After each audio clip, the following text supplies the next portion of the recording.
time. Today we will discuss about the chromosomal theory of inheritance. Mendel ने बताया था कि खसूसियात को कंट्रोल फैक्टर करते हैं, मगर क्रोमोसोम का उस वक्त तक कोई पता ही नहीं था। उसके बाद सबसे पहले साइंसदान जिसे कार्ल क्विंस कहते हैं 1900 में ये बताया था कि क्रोमोसोम का सेंट्रल रोल है किस चीज के अंदर, इनहेरिटेंस के अंदर। सबसे पहले कार्ल क्विंस ने 1900 में बताया था कि क्रोमोसोम का इनहेरिटेंस के अंदर सेंट्रल रोल है। उसके बाद देखा गया था, जैसे मेंडल कहता था कि हर खसूसियात को कंट्रोल करने वाले दो जोड़े होते हैं, जिसे वो अलील कहता था हर खसूसियात को। बिल्कुल इसी तरह फिर बाद के अंदर साइंसदान ने देखा कि क्रोमोसोम भी मियोसिस के दरमियान क्या कहते हैं, पेयरिंग करते हैं। तो बिल्कुल उसी तरह जैसे वो पेयर बनाते थे फैक्टर मेंडल के अंदर, तो क्रोमोसोम क्या कहते हैं, पेयर बनाते हैं। इन सारी चीजों को देखते हुए वाल्टर सटन ने 1902 के अंदर 1902 के अंदर एक थ्योरी पेश की। उस थ्योरी को हम कहते हैं क्रोमोसोमल थ्योरी ऑफ इनहेरिटेंस। ये वाल्टर सटन ने पेश की। इस थ्योरी के एविडेंस से सबूत क्या थे क्रोमोसोमल थ्योरी के? सबसे पहले उसने बताया था, सबसे पहला जो सबूत था वो फ्यूजन ऑफ गमीट था। मेंडल भी ये कहता था, वो कहता था कि बाप से पेरेंट से दोनों से इक्वल क्वांटिटी के अंदर जो डीएनए होता है वो क्या था, मिलता है। इक्वल क्वांटिटी के अंदर विरासत क्या होती है, आगे मुंतकिल होती है। वालिदैन दोनों से, माँ और बाप दोनों से, मेंडल भी कहता था। और इसने भी कहा कि वाकई ये बात ठीक है कि विरासत दोनों से क्या होते हैं, इक्वल क्वांटिटी के अंदर मिलती है, अमाउंट के अंदर मिलती है। मगर फर्क क्या था? इसने मिसाल दी थी कि जब एक एग और स्पर्म आपस के अंदर मिलते हैं, एग के अंदर साइटोप्लाज्म ज्यादा होता है, और अगर स्पर्म की बात करें तो स्पर्म के अंदर साइटोप्लाज्म कम होता है। अगर साइटोप्लाज्म का रूल होता तो फिर जो एग होता वहां से विरासत ज्यादा मुंतकिल होती और स्पर्म से कम होती। हालांकि ऐसा नहीं है, दोनों क्या है, इक्वल क्वांटिटी के अंदर शेयर करते हैं। तो मेन इसका मसला है कि साइटोप्लाज्म का रूल नहीं है, उसके अंदर जो न्यूक्लियस है और न्यूक्लियस के अंदर क्रोमोसोम पड़े हुए हैं, क्रोमोसोम का रूल है। इस वजह से क्या है, क्योंकि न्यूक्लियस दोनों के अंदर बराबर होते हैं, तो इस वजह से क्या होता है, फ्यूजन ऑफ गमीट्स उसने साबित कर दिया कि क्रोमोसोम का रूल है जो कि न्यूक्लियस के अंदर क्या होता है, मौजूद होता है। दूसरी उसने बात की थी पेयरिंग ऑफ क्रोमोसोम। जैसे उसने कहा था, मेंडल ने कहा था कि अलील आपस में एक दूसरे, एक खसूसियात को कंट्रोल करने के लिए दो जोड़े होते हैं, जिन्हें हम फैक्टर के दो जोड़े होते हैं, जिन्हें हम अलील कहते हैं। ट्रेट खसूसियात को कहते हैं। किसी एक खसूसियात को कंट्रोल करने के लिए जो फैक्टर होते हैं उनके दो जोड़े होते हैं, जिन्हें मेंडल अलील कहता था। जिन्हें मेंडल क्या कहता था, अलील कहता था। बिल्कुल इसी ने कहा कि क्रोमोसोम भी पेयर की शक्ल में होते हैं, क्रोमोसोम भी पेयर, और दोनों पेयर एक खसूसियात को क्या करते हैं, कंट्रोल करते हैं। और पेयर ये कैसे बनते हैं, अलग कैसे होते हैं? गमीट्स बनने के दौरान ये पेयर एक दूसरे से अलग हो जाती हैं।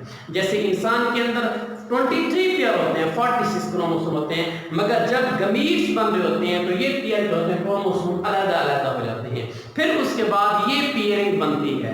मीन एक पेयर क्रोमोसोम का वो खसूसियात को क्या करता है, कंट्रोल करता है खसूसियात को। ये किसने कहा था? ये वाल्टर सटन ने दूसरा पेश किया था कि जिस तरह वो अलील कहता था, इसने क्रोमोसोम कह दिया। इसके बाद जब तीसरी बात आई, उसने कहा जैसे Mendel law of independent assortment था कि वहां जो है ना अलील एक दूसरे के साथ आजादी के साथ एक दूसरे के साथ क्या करते हैं, पेयरिंग करते हैं। तो इसने सेग्रीगेशन ऑफ क्रोमोसोम बताया। इसने कहा कि क्रोमोसोम सेंटर के अंदर जब मियोसिस मिटोसिस हो रही होती है तो सेंटर के अंदर क्या होते हैं, इकट्ठे होते हैं, और सेंटर के अंदर इकट्ठे होने के बाद मेटाफेज प्लेट के अंदर, मेटाफेज प्लेट के अंदर इकट्ठे होने के बाद वो फिर क्या होते हैं, टूट जाते हैं, और क्रोमोसोम का एक जोड़ा एक तरफ चला जाता है और दूसरा जोड़ा होता है दूसरी तरफ चला जाता है। ये भी इंडिपेंडेंटली होता है कि कौन सा जोड़ा किस तरफ जा रहा है, क्रोमोसोम का कौन सा क्रोमोसोम किस तरफ जा रहा है और दूसरा क्रोमोसोम किस तरफ जा रहा है। और तीसरी बात, इस सेग्रीगेशन ऑफ क्रोमोसोम मियोसिस के दौरान भी हम अच्छी तरह जानते हैं कि क्रोमोसोम आपस में क्यासमेटा फॉर्मेशन बनाते हैं, जिसमें वो अपने हिस्से एक दूसरे के साथ क्या करते हैं, तब्दील कर लेते हैं। तो ये तीन उसने बताए थे जो कि मेंडल की थ्योरी को क्या कर रहे थे, बिल्कुल साबित कर रहे थे, और मेंडल की लॉ के बिल्कुल क्या थे, नजदीक थे, उसको फॉलो करते थे। मगर फिर भी इसके अंदर कुछ ऑब्जेक्शन आ गई। साइंटिस्ट ने देखा बाकी बात ठीक है, हम मान लेते हैं, क्योंकि मेंडल का लॉ مقبول تھا اور مینڈل کو فالو کرنا تھا. اس نے کہا جس طرح علیل ٹریڈ کو کنٹرول کرتے ہیں، آپ بھی کہتے ہیں کہ کروموسوم ٹریڈ کو کنٹرول کرتے ہیں، مگر جب ہم کروموسوم کی بات کرتے ہیں تو کروموسوم تو 23 پیئرز ہیں. اس کا مطلب ہے کہ صرف 23 ہی خصوصیات کو کنٹرول کیا جا سکے گا. مگر اگر انسان کے اندر دیکھیں تو خصوصیات سینکڑوں کی تعداد کے اندر ہیں، ہزاروں کی تعداد کے اندر ہیں، جیسے بولنا، چلنا، سیکھنا، ایسے کام بہت سے. اس طرح باڈی کی بناوٹ، اب یہ ساری کیا ہیں؟ یہ خصوصیات ہیں. ہماری باڈی کا رنگ، دانتوں کی بناوٹ، بالوں کا رنگ، انگلیوں کی اور سارے جسم کی اور جتنی اعضاء ہیں، یہ ساری خصوصیات ہیں. تو کہتے ہیں ٹریٹ، ہم خصوصیات کو ٹریٹ کہتے ہیں. کہتے ہیں ٹریٹ زیادہ ہیں، خصوصیات زیادہ ہیں اور کروموسوم کی تعداد کیا ہے؟ کم ہے. اسی وجہ سے یہ ہو نہیں سکتا کروموسوم کیا کریں؟ ان خصوصیات کو کنٹرول کر سکیں. اس وقت تک ابھی تک جین کا تصور نہیں تھا. اسی وجہ سے اس تھیوری کو بھی اتنی زیادہ کیا نہیں ملی، اتنی زیادہ پاپولر نہیں ہوئی. اس آبجیکشن کی وجہ سے مین خصوصیات زیادہ ہیں اور کروموسوم کی تعداد کیا ہے؟ کم ہے. پھر ایک سائنٹسٹ تھا، اس نے اس چیز کو کیا کیا؟ ثبوت کیا مزید کروموسوم کے کہ واقعی کروموسوم ہی کس چیز کے اندر؟ انہیریٹنس کے اندر امپارٹنٹ ادا کرتے ہیں. اس نے یہ کیسے کیا؟ آئیے ہم اس چیز کو دیکھتے ہیں. تھیوری آف انہیریٹنس کا work of T H Morgan ایک سائنسدان تھا. ٹی ایچ مارگن نے یہ کام کیا. اس نے کیا کام کیا؟ وہ ڈراسوفیلا میلانوگیسٹر فروٹ فلائی کے اوپر کیا کر رہا تھا؟ ایکسپیریمنٹ کر رہا تھا. فروٹ فلائی جس سے ہم کیا کہتے ہیں؟ ڈراسوفیلا میلانوگیسٹر کے اوپر کیا کر رہا تھا؟ کام کر رہا تھا. اس نے ایک ایسی مکھی دیکھی جس کا جو آنکھوں کا کلر تھا وہ سفید تھا. وہ کیا تھا؟ سفید تھا. مکھیوں کے دو ٹائپ ہوتے ہیں. ایک ہوتی ہیں وائلڈ ٹائپ، ہوتی ہیں وائلڈ ٹائپ. ہم کہتے ہیں جو نیچرل چیز ہو اس کو ہم وائلڈ ٹائپ کہتے ہیں. اگر ہم اس کی وائلڈ ٹائپ دیکھتے ہیں تو ان کی آنکھوں کا کلر کیا تھا؟ ریڈ تھا.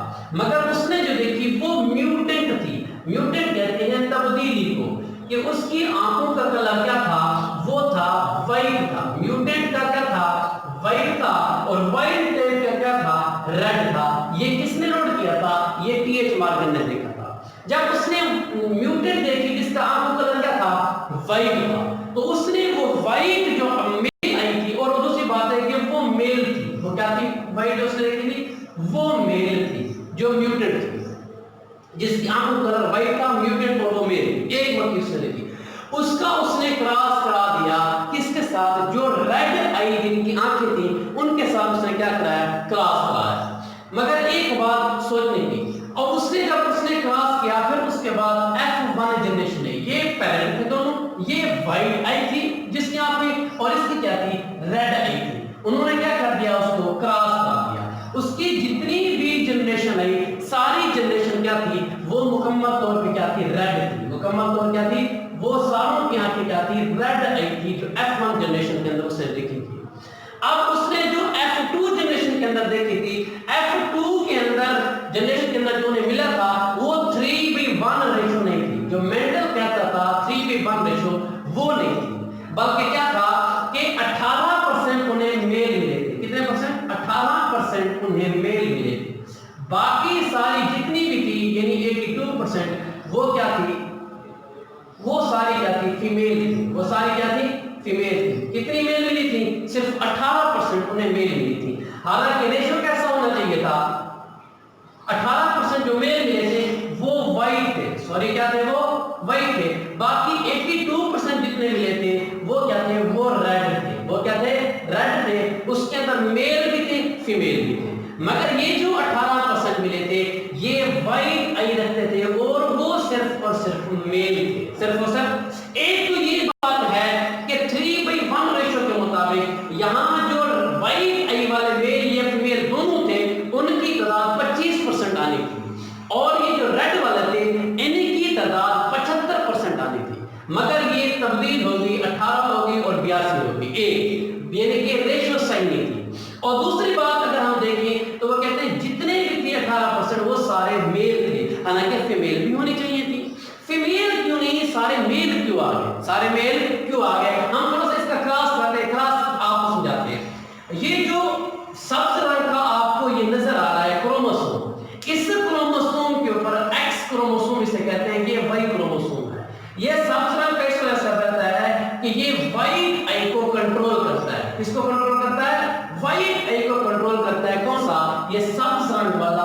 क्रोमोसोम दिखाया जाएगा। ये मैंने आपको ब्लैक कलर के अंदर दिखाए हैं, ये दोनों क्या हैं, ये रेड आई कलर को कंट्रोल करते हैं। किसको कंट्रोल करते हैं? रेड आई कलर को कंट्रोल करते हैं, जो क्या है, ब्लैक है। ये व्हाइट आई कलर को कंट्रोल करता है, ये रेड आई कलर को, दोनों कंट्रोल करते हैं। और इसका जो वाई क्रोमोसोम है, इस वाई क्रोमोसोम के ऊपर कोई ट्रेट नहीं होता किसी कलर का, ये आंखों के कलर के अंदर इन्वॉल्व ही नहीं होता। कौन सा? Y chromosome. मेल का जो एक्स क्रोमोसोम है, ये जो व्हाइट कलर को कंट्रोल कर रहा है, वो क्या है, वो सब्ज रंग का है। और ये दोनों क्या है, ये रेड आई को कंट्रोल, ये दोनों क्या है, ब्लैक कलर के अंदर, मैंने इधर दिखाया हुआ है। जब F1 के अंदर इनका क्रॉस हुआ, इसका क्रॉस इसके साथ हो सकता है और इसका क्रॉस इसके साथ भी हो सकता है। ये दो बन जाएंगे, ये देखें, ये है, अगर इसका क्रॉस इसके साथ हो, ये बन गया, और इसके साथ दूसरे तो ये बन गया। ये जो दोनों बने हैं, ये दोनों क्या हैं, क्योंकि जो ब्लैक कलर है वो व्हाइट के अंदर इन्वॉल्व ही नहीं होता, वो तो रेड कलर के अंदर है, और जो व्हाइट क्रोमोसोम है उसकी इन्वॉल्वमेंट कलर के अंदर नहीं है, तो ये दोनों क्या आ जाएंगे, ये रेड आई कलर के अंदर आ जाएंगे। अगर हम इन दोनों को देखें तो इन दोनों के अंदर इसने इसके साथ भी कराया, इसने इसके साथ भी कराया। अब ये जो दोनों आ गए हैं, इसके अंदर जो सब्ज वाला है, ये असल में क्या कर रहा है, व्हाइट कलर देते हैं आंखों को, और ब्लैक क्या देता है, ये रेड कलर देता है। ये दोनों देखें बिल्कुल ऐसे आ गए, मगर ये जो व्हाइट कलर देता है सब्ज रंग का, ये रिसेसिव एलील है, ये क्या है, रिसेसिव क्रोमोसोम है। और ये जो ब्लैक कलर का है, ये डोमिनेंट है, ये क्या है, डोमिनेंट है। तो ये ब्लैक कलर वाला इस रिसेसिव को जो व्हाइट कलर देता है, इसको क्या कर देता है, मास्क कर देता है। और सारी जनरेशन में मेरे क्या आ गई, वो सारी रेड आई वाली जनरेशन थी। ये थी F1 जनरेशन मीन, इस सालों के अंदर रेड आई जनरेशन मीन सारी क्या थी, रेड आई वाली थी। जब उन्होंने F2 देखा, जब उसने क्या किया, F2 देखा, तो F2 के अंदर अब अगर आप ये क्रॉस करें, ये क्रॉस इसके साथ हो सकता है और ये क्रॉस इसके साथ हो सकता है, दोनों के साथ हो सकता है। तो दोनों के साथ जब क्रॉस होगा तो मेल तो आ सकते हैं, ये देखें, ये मेल है, मेल दोनों तरह के आ सकते हैं। मेल, ये मेल क्या आ सकता है, ये व्हाइट वाला भी आ सकता है, रेड वाला भी आ सकता है, क्योंकि व्हाइट के ऊपर जीन्स नहीं है। मगर जब हम इसका एक्स का क्रॉस देखते हैं, इसका एक्स का क्रॉस इसके साथ देखें, या फिर एक्स का क्रॉस ये इसके साथ देखें, दोनों मेल ब्लैक के साथ, इसके अंदर जब एक्स दोनों के साथ करेगा, दोनों तरफ देखेंगे हैं, तो दोनों तरफ जो क्रॉस करेगा उस दोनों के अंदर या तो ये कॉम्बिनेशन बन सकता है, या फिर फीमेल का ये कॉम्बिनेशन बन सकता है। और फीमेल के कॉम्बिनेशन के अंदर दोनों सब्ज आएंगे तो व्हाइट कलर शो होगा। इसी वजह से F2 जनरेशन के अंदर ना दोनों सब्ज रिसेसिव एलील इकट्ठे हुए और ना ही क्या हुआ, व्हाइट आई कलर आया, किसके अंदर, फीमेल के अंदर। अब उसने क्या किया, उसने दो एक्सप्लेनेशन दी, उसे ये पता नहीं था, अभी मैंने आपको बता दिया, मगर उसने उससे पहले ये नहीं देखा था। उसने क्या किया, उसने जब उसको देखा, पहली एक्सप्लेनेशन उसने इसने दी, उसने कहा लगता है, ऐसा हो सकता है, ऐसा हो सकता है कि जो फीमेल F2 जनरेशन के अंदर, किस जनरेशन के अंदर, F2 जनरेशन के अंदर फीमेल पैदा हुई हो, क्योंकि एतराज तो क्या लगा कि ये रिजल्ट है कि फीमेल क्यों नहीं मिली, मेल क्यों मिली। सबसे पहले ये मसला था कि सारे के सारे जो ये व्हाइट कलर वाले, वो सारे के सारे व्हाइट मेल, व्हाइट आंखों वाले, वो मेल क्यों है, फीमेल क्यों नहीं है। तो उसका उसने ये दिया कि पॉसिबल ये लगता है कि फीमेल भी पैदा हुई हो, फीमेल भी पैदा हुई हो, मगर माहौल के असरात को बर्दाश्त न करने की वजह से वो मर गई हो, ऐसा हो सकता है। मगर इस चीज को टेस्ट करने के लिए, इस चीज को टेस्ट करने के लिए उसने क्या किया कि फीमेल मर जाती है या नहीं जाती, इसको उसने मजीद आगे क्या किया, टेस्ट किया। उसने टेस्ट कैसे किया, उसने टेस्ट ऐसे किया, उसने इन दोनों का आपस के अंदर क्रॉस करा दिया, यानी एक व्हाइट मेल को एक रेड फीमेल के साथ क्या कराया, क्रॉस कराया, व्हाइट मेल को रेड फीमेल के साथ क्या कराया, क्रॉस कराया। जब इनका क्रॉस कराया तो ये देखेंगे, इसके साथ भी क्रॉस करेगा और इसके साथ भी क्रॉस करेगा, और ये वाला इसके साथ भी क्रॉस करेगा और ये वाला इसके साथ भी क्रॉस करेगा। तो जब ये इसके साथ क्रॉस करेगा तो इसका मतलब ये है कि दोनों सब्ज आ सकते हैं, दोनों सब्ज आ सकते हैं। जब दोनों सब्ज आएंगे, जब दोनों क्या आ जाएंगे, सब्ज आएंगे, तो ये एक फीमेल बन जाएगी, और फीमेल की आंखें कैसी होंगी, वाइट होंगी, क्योंकि दोनों रिसेसिव क्या हो गए हैं, इकट्ठे हो गए, दोनों रिसेसिव क्या हो गए, इकट्ठे हो गए तो इनकी आंखें क्या होगी, वो क्या होगी, वो क्या होगी। तो इस वजह से F3 जनरेशन के अंदर जब उसने क्रॉस कराया उसे फीमेल मिल गई। इसका मतलब ये था कि फीमेल मरी नहीं है, मसला कोई और है, फीमेल मरी नहीं है, मसला कोई और है। फिर उसने सेकंड एक्सप्लेनेशन क्या दी, उसने सेकंड एक्सप्लेनेशन ऐसे दी, उसने कहा ऐसा लगता है कि इसके अंदर सेक्स इन्वॉल्व हो। ये बात उसकी ठीक थी कि बाकी इसके अंदर सेक्स ही इन्वॉल्व है, इसके अंदर क्या है, सेक्स इन्वॉल्व है, क्योंकि ये सिर्फ मेल के ऊपर आ रहा था और मेल के ऊपर किसके ऊपर आ रहा था, क्रोमोसोम के ऊपर आ रहा था, किसके ऊपर आ रहा था, क्रोमोसोम के ऊपर। जब उसने सेक्स की बात की तो फिर इससे ये मजीद साबित हो गया कि वाकई इसके अंदर क्रोमोसोम होते हैं और मेल के अंदर एक क्रोमोसोम अलग तर्ज का है और एक क्रोमोसोम क्या है, वो एक्स है, एक वही है जो कि अलग तर्ज का है, जो कि क्या है, अलग तर्ज का है, जो एक्स था जिसके ऊपर वाइड जीन से वो इन्वॉल्व हुआ है। तो इस वजह से जब सेक्स इन्वॉल्वमेंट की बात आई तो फिर साथ साथ उसके साथ क्रोमोसोम की बात आई कि सेक्स के अंदर असल में क्या थे, क्रोमोसोम इन्वॉल्व हो रहे थे, सेक्स के अंदर असल में क्या हो रहे थे, क्रोमोसोम इन्वॉल्व हो रहे थे। इस तरह ये टीएच मार्कर ने ये साबित कर दिया कि वाकई क्रोमोसोम ही इन्वॉल्व होते हैं किस चीज के अंदर, हेरिडिटरी के अंदर, क्योंकि आंखों का कलर उसने कैसे साबित किया, क्रोमोसोम से साबित किया था, किससे साबित किया था, क्रोमोसोम। तो ये थी क्रोमोसोमल थ्योरी ऑफ इनहेरिटेंस, क्या थी। अगर तो मेंडल के लॉ के मुताबिक होता तो ये फीमेल के अंदर भी आती रेशो, मगर फीमेल के अंदर नहीं थी, तो इस वजह से ये क्या थी, ये क्रोमोसोम की वजह से थी। और दूसरी 3:1 रेशो आनी चाहिए थी वैसे जो मेंडल कहता है, मगर 3:1 रेशो नहीं है। क्यों नहीं है, इस वजह से इनके अंदर सेक्स क्रोमोसोम क्या थे, इन्वॉल्व थे।